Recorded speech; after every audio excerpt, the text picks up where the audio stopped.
سوال یہ ہے کہ کیا جنرل صاحب نے توسیع نہیں لی یا جنرل صاحب کو توسیع نہیں دی گئی، اور آنے والا نیا کماندار جو ہو اس کے لیے بہت ضروری ہوگا کہ وہ غیر جانبداری سے کام لے، اور بہت یقین ہے مجھے کہ اس کی نئی ٹیم ہوگی اور وہ نئے بلبلے اور جذبے سے آئے گا، اور وہ یہ ضرور چاہے گا کہ پاکستانی فوج جو ہے وہ سیاست میں شامل نہ ہو۔ سیاستدان کبھی بھی نیک نیت نہیں رہے۔ عمران خان میں ایک ہی خوبی ہے سر، اس کی نیت نیک ہے، ہاں وہ سیاست کرے یا نہ کرے۔ اگر اس شخص کو ختم کر دیں گے نا، ارشد شریف کو، تو باقی لوگوں کو پتہ لگ جائے گا کہ ہم کیا کر سکتے ہیں، اور یہ کرنا چاہیے۔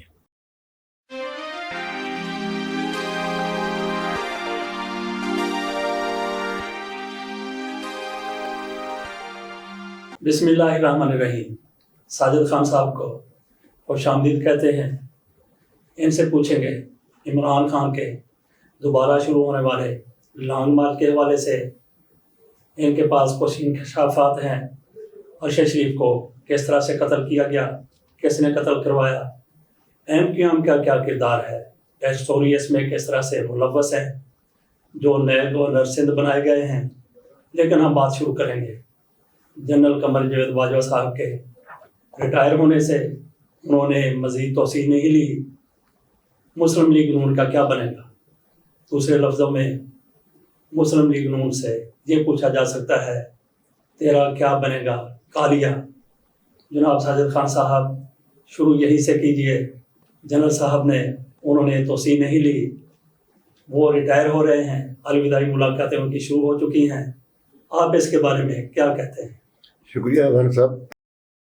اب سوال یہ ہے کہ کیا جنرل صاحب نے توسیع نہیں لی یا جنرل صاحب کو توسیع نہیں دی گئی؟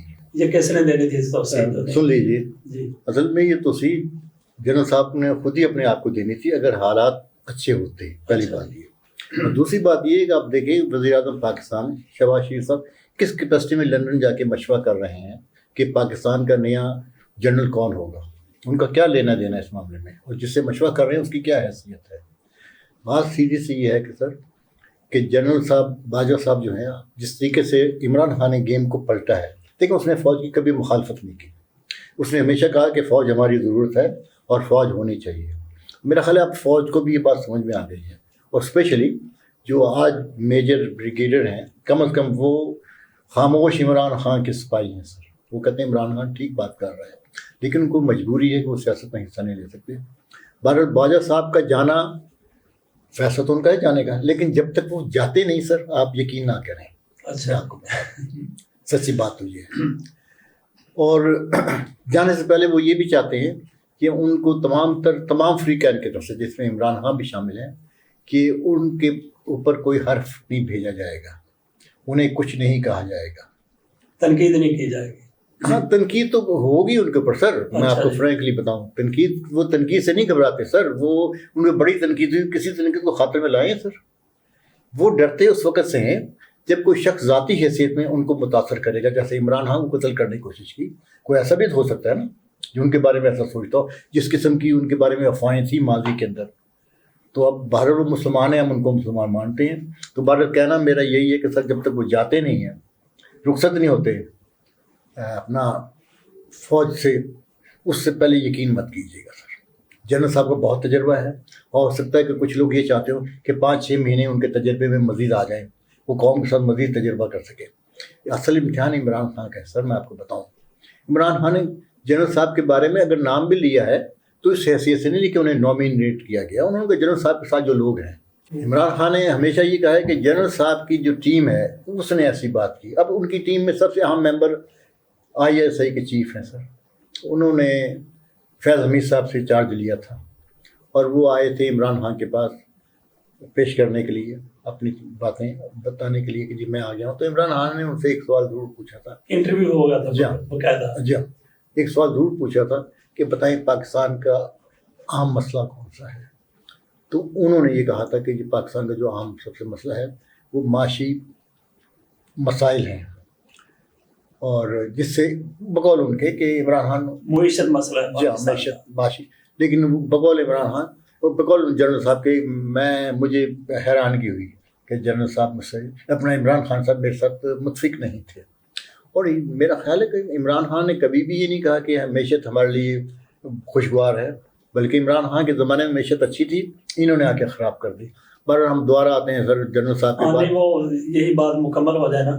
عمران خان نے ان سے کہا تھا جی پاکستان کا پہلا بڑا مسئلہ اپوزیشن ہے جی جی اور اس کی کرپشن ہے. جی ہاں میں تو اسے ہدف کر گیا تھا, آپ نے کہہ دیا, کیونکہ ہماری اپوزیشن تو یہ سننے کو تیار ہی نہیں ہے کہ وہ کرپٹ ہے سر. ہاں جی بات یہ ہے, اگر آپ ان کو کرپٹ کہیں گے نا تو وہ آپ پہ اوپر 2-3 لوگ, میں تو جتنا ڈرتا اچھا ہوں. کانے کو کانا کہیں, لنگڑے کو لنگڑا کہیں, اندھے کو اندھا کہیں, وہ بھی سننے کے لیے تیار نہیں ہوتا, حالانکہ حقیقت وہی ہوتی ہے. جی ہاں پھر انسانی حقوق کا معاملہ آ جاتا ہے سر. بات یہ ہے بہرحال بات یہ ہے کہ باجوہ صاحب جب ریٹائر ہو جائیں گے انشاءاللہ, رخصت ہو جائیں گے, دیکھیں اس کے بعد ایک نیا معاملہ شروع ہو جائے گا, کیونکہ بہت سارے ریفرنسز ایسے ہوں گے جس کا باجوہ صاحب کو جواب دینا ہوگا کہ یہ کیوں ہوا, کیسے ہوا, باجوہ صاحب بتا سکتے ہیں نا.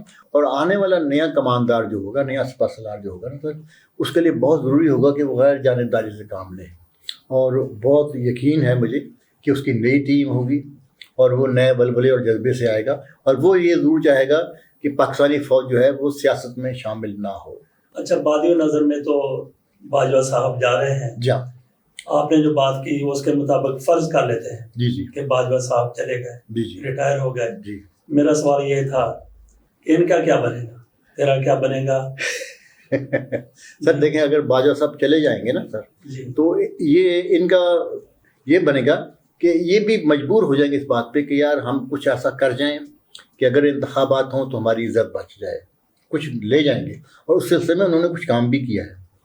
اب ان دیکھیں اس موقع پہ یہ کہنا کہ پاکستان کی جو معیشت ہے وہ اسلامی ہونی چاہیے, اس سے کیا مطلب, ہم کیس واپس لے رہے ہیں. بھائی جب آپ اسلام کے خلاف گئے تھے سپریم کورٹ کے اندر, 2 بینک, اسٹیٹ بینک اور نیشنل بینک, تو وہ اسلامی تعلیمات کے خلاف گئے میاں نواز شریف کی حکومت گئی تھی جہاں 90 کی دہائی. بالکل وہ اسلامی تعلیمات کے خلاف گئے تھے نا, آپ کسی وقت بھی کر سکتے تھے. اور آپ یہ انہوں نے ایک قسم کا فیلر چھوڑا ہے لوگوں کو متاثر کرنے کے لیے. اسلامی بینکنگ جو ہے وہ شروع کرنی اتنی آسان نہیں ہے, لیکن کی جا سکتی ہے. اس کے لیے آپ کو ایک اچھا ماحول بنانا پڑے گا, اپنی معیشت کے بارے میں سوچنا پڑے گا. اچھا اس حوالے سے انہوں نے نیک نیت سے کیا ہے یا جس طریقے سے بھی کیا ہے اس کی ہم حمایت کرتے ہیں؟ نہیں بالکل, ان کا خیال بہت صحیح ہے, لیکن وہ خود اتنے صحیح نہیں ہے. جی وہ نیک نیتی سے نہیں سوچتے. آپ کس کو یہ کہیں کہ بھائی تم نماز پڑھو, یہ جو کچھ بھی کیا ہے اس حکومت نے, امپورٹڈ حکومت جس کو کہتے ہیں, وہ فوج نہیں بلکہ جنرل باجوہ صاحب کی اشیر باز سے ان کا دستے شفقت ان کے سر پر تھا, تو یہ کنٹینیو کیسے کر سکیں گے آگے جب نیا آرمی چیف آ جائے گا؟ اور سر جب نیا آرمی چیف آ جائے گا تو پھر کنٹینیو کرنا مشکل ہوگا سر, پہلی بات یہ ہے. اور پھر آپ کی بات بھی صحیح ہے, آپ نے مجھے بتایا بھی تھا کہ نئی ٹیم آئے گی, اور نئی ٹیم کا آنا ضروری ہے سر. جب آپ بہت سارے میچ ہار جاتے ہیں تو کھلاڑیوں کو آگے پیچھے کیا جاتا ہے سر, اور ہمارے کھلاڑی فوج کے بہت اچھے ہیں, انہیں بہت سمجھ ہے, اور وہ یہ بھی سمجھتے ہیں کہ جناب اگر کوئی غلطی ہو گئی تو اس کا احساس کر کے آگے بڑھنا چاہیے. اور اس میں بہت سارے معاملات ایسے ہیں جس میں فوج کو اپنا ایک مثبت رویہ اپنانا چاہیے. ماضی میں اگر کچھ ہوا اس پاکستان کے حوالے سے تو اس پہ شرمندگی کا اظہار کیا جائے. آپ نے پاکستان کو توڑنے سے بچانے کا کام کیا نا, آپ کی نیت نیک تھی, آپ اس میں کامیاب ہی نہیں ہو سکے. سیاستدان کامیاب ہو گئے, ادھر تم ادھر ہم. تم فوج کو نہیں الزام دیتے کہ فوج کی وجہ سے یہ ہوا ہے, سب سیاستدانوں کا شاخسانہ ہے. سیاستدان کبھی بھی نیک نیت نہیں رہے سر. عمران خان میں ایک ہی خوبی ہے سر, اس کی نیت نیک ہے, ہاں وہ سیاست کرے یا نہ کرے. اس کو پاکستان سے یہ حاصل کرنا ہے کہ پاکستان کے عوام کو آرام میسر ہو. اچھا وہ بھی ان کو قابل قبول نہیں رہے عمران خان, ان کو مارنے کی پوری سازش کی گئی, پلاننگ کی گئی, اور ابھی بھی خطرہ ہے. آپ یہ نہ سمجھیں کہ یہ لوگ جو ہے اس وقت جو رجیم ہے وہ, اور اس وقت جو سیاستدان ہیں وہ انہوں نے عمران خان کو معاف نہیں کیا سر. وہ اس کے لیے ایک موقع ڈھونڈ رہے ہیں کہ کسی بھی طریقے سے عمران خان کو سیاست سے بے دخل کر دیا جائے. اور میرا خیال ہے کہ جب اللہ رکھنے پہ آتا ہے تو عزت پہ رکھ لیتا ہے, بندے کو بچا بھی لیتا ہے. اچھا ان کے آپ لانگ مارچ کو کس طرح دیکھتے ہیں؟ کیا جذبہ جنون سر اسی طرح ہے؟ سر جذبہ جنون اسی طرح ہی ہے, اور عمران خان بہت اچھے طریقے سے کھیل رہے ہیں. میں یہ کہوں گا بارش ہو جائے, کرکٹ کے حوالے سے بات کرو تو میچ رک جاتا ہے. ان کے یہاں بارش یہ ہوئی, زخمی ہو گئے, میچ رک گیا, لیکن پھر وہ نکل پڑے ہیں. اور دیکھیں انہوں نے ابھی تک ڈیٹ نہیں دی, صرف اسی وجہ سے ڈیٹ نہیں دی کہ انہیں بھی اس بات کا پتہ ہے کہ باجوہ صاحب جائیں گے یا نہیں. اگر باجوہ صاحب جائیں گے تو وہ ڈیٹ دے دیں گے, اگر باجوہ صاحب نہیں جائیں گے تو وہ ڈیٹ نہیں دیں گے. بات یہاں پہ ختم ہوتی ہے. عرش شریف پر تشدد کے کچھ شواہد سامنے آئے ہیں. جی ہاں بالکل, بھیانک قسم کا تشدد, ہولناک قسم کا تشدد, اس کی ہر طرح سے یہ کوئی انسانیت نہیں ہے. اول تو ان کو جس طرح دوسرے ملک میں جا کے قتل کیا گیا وہ بھی بڑا بھیانک سانحہ ہے، لیکن اب جو معاملات تشدد کے سامنے آ رہے ہیں، آپ کے پاس کچھ اس حوالے سے معلومات؟ بالکل، بہت دیکھیں، ہم معلومات یہ ہے کہ ہمارے ایک اینکر صاحب نے تشدد والی تصاویر کا اظہار بھی کر دیا، دکھائی بھی ہیں، جس کی ضرورت نہیں تھی، سب کو پتہ تھا. اور سب سے اہم بات یہ دکھانے کیوں ضروری تھی، تاکہ باقی لوگ جو ان کی ہیڈ لسٹ پہ ہیں ان کو بتا دیا جائے کہ اگر تم ہمارے قابو آ گئے تمہارے ساتھ یہ سلوک ہوگا. اور اس میں سب سے اہم کردار ہے سر ایم کیو ایم کا، جو آج کل مسلم لیگ کے ساتھ ملی ہوئی ہے، جڑی ہوئی ہے. اور دوسرا کردار ہے پیپلز پارٹی کا، جو ایم کیو ایم کے ساتھ ملی ہوئی ہے، جڑی ہوئی ہے. وہ دو بھائی جو وہاں پہ ہیں وہ ایم کیو ایم کی ٹاپ براڈ کے اندر ہیں. وہ ایم کیو ایم جی ہاں، وہ ایم کیو ایم کو بہت سپورٹ کرتے ہیں، مالی طور پہ بھی اور سیاسی طور پہ بھی. اور سلمان اقبال کو پتہ تک نہیں لگنے دیا انہوں نے ساری سازش کا. بالکل بالکل سلمان اقبال کو انہوں نے یہ سمجھیں کہ سلمان اقبال استعمال ہو گئے. ایک تو وہ بہرحال ان کا ایک چینل ہے اور انہوں نے چینل چلانا ہے، تو انہیں سرکار کی بات ماننی پڑی اور انہوں نے مانی. انہوں نے اپنے لوگوں کو نکالا بامر مجبوری، لیکن انہوں نے چلاکی یہ کی کہ انہوں نے اپنا ارشد شریف کے ساتھ رابطہ رکھا. ارشد شریف نے بھی ان سے رابطہ رکھا. وہ ایک سمجھدار آدمی تھا، وہ ایسی مخالفت نہیں کرتا تھا. لیکن مسئلہ یہی ہوا ہے کہ ایم کیو نے اسے بڑا بھیانک کردار ادا کیا سر وہاں پہ. اور اس بھیانک کردار کے اندر ایم کیو ایم کے علاوہ میاں صاحب کا بھی نام آ رہا ہے، میاں نواز شریف کا نام آ رہا ہے، شہباز شریف صاحب کا نام آ رہا ہے، ہمارے وزیر داخلہ کا نام آ رہا ہے. واضح طور پہ ایک جگہ میں بیٹھے تھے، انہوں نے کہا جس کا اگر اس شخص کو ختم کر دیں گے نا، ارشد شریف کو، تو باقی لوگوں کو پتہ لگ جائے گا کہ ہم کیا کر سکتے ہیں اور یہ کرنا چاہیے. اس کے بعد کوئی بات چھپی نہیں رہتی. اور پھر دیکھیں نا جس طریقے سے سلوک ہو رہا ہے ارشد شریف کی فیملی کے ساتھ، کہ آپ نے پوسٹ مارٹم کی ہے، اس کی آپ رپورٹ نہیں دے رہے. تو بہت ساری باتیں جو ہیں وہ سر اس میں جنرل باجوہ کے حوالے سے بھی ہیں کہ شاید جنرل باجوہ کو ان باتوں کو پتہ تھا اور انہوں نے کہا ٹھیک ہے انہیں کرنے دو، ہم نہیں شامل ہوتے لیکن انہیں کرنے دو. تو یہ بھی ایک اچھی بات نہیں تھی. اگر ایسا تھا، مجھے یقین نہیں کہ ایسا ہوگا، لیکن انہی کے دوست ہمیں بتاتے ہیں آگے کہ جناب جنرل باجوہ صاحب بھی انوالو تھے. اس لیے بتاتے ہیں کہ جب ہم میڈیا کے سامنے بات کریں تو جنرل صاحب بھی قابل گرفت ہوں، جس کی ضرورت نہیں ہے. جنرل صاحب اس معاملے میں شریک نہیں تھے. میرا خیال ہے اگر فوج کا کوئی شخص انفرادی حیثیت میں ہوگا بھی نا، تو وہ ذاتی طور پہ ہوگا.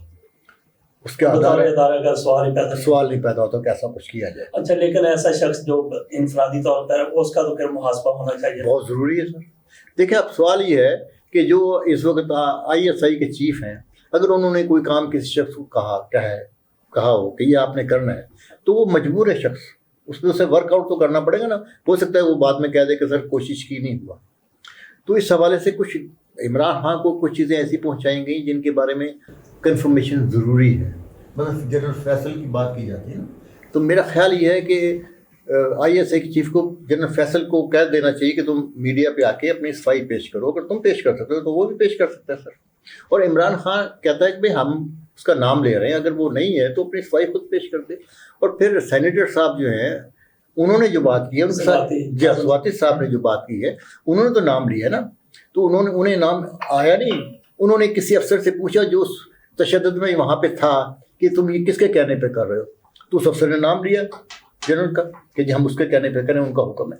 تو سواتی صاحب بھی ٹھیک ہے، اس بندے کو پکڑنا چاہیے جس نے جنرل صاحب کا نام لیا یا مس گائڈ کیا. ارشد شریف کے موت میں، ان کے قتل میں ٹیسوری کا کیا تعلق ہو سکتا ہے؟ سر سوری صاحب کو آپ کو پتہ ان پہ کیا مقدمہ بنا تھا ماضی کے اندر؟ ان کے اوپر مقدمہ یہ بنا تھا سر ارد برد کا. اچھا، اور پولیس نے پکڑ بھی لیا تھا. بہرحال پیسے والے تھے، چھوٹ گئے تھے. اور ایم کیو ایم کے مین فنانسر ہیں یہ سر. اچھا، بھائی صاحب کو جو ان کے بیٹھے ہوئے لندن میں، ان کو بہت پیسہ انہوں نے بھجوایا. اب اس وقت بھی مقابلہ چل رہا تھا ان کے ساتھ، تو انہوں نے ان کو استعمال کیا کہ ہمیں آپ بتائیں کوئی بندے ایسے جو قابل احترام ہوں اس حوالے سے کہ ہم جو کچھ کہیں وہ کریں. ان کا یہ دو بھائی قابل احترام نہیں، قابل احترام ہو، اس لیے کہ ایم کیو ایم کے اندر احترام بڑا ہے، اعتبار کسی پہ نہیں ہے. میں اس لیے کہتا ہوں. تو بہرحال انہوں نے وہ دو نام دیے. اور جبکہ ہمارے سابقہ پریزیڈنٹ صاحب جو ہے اپنا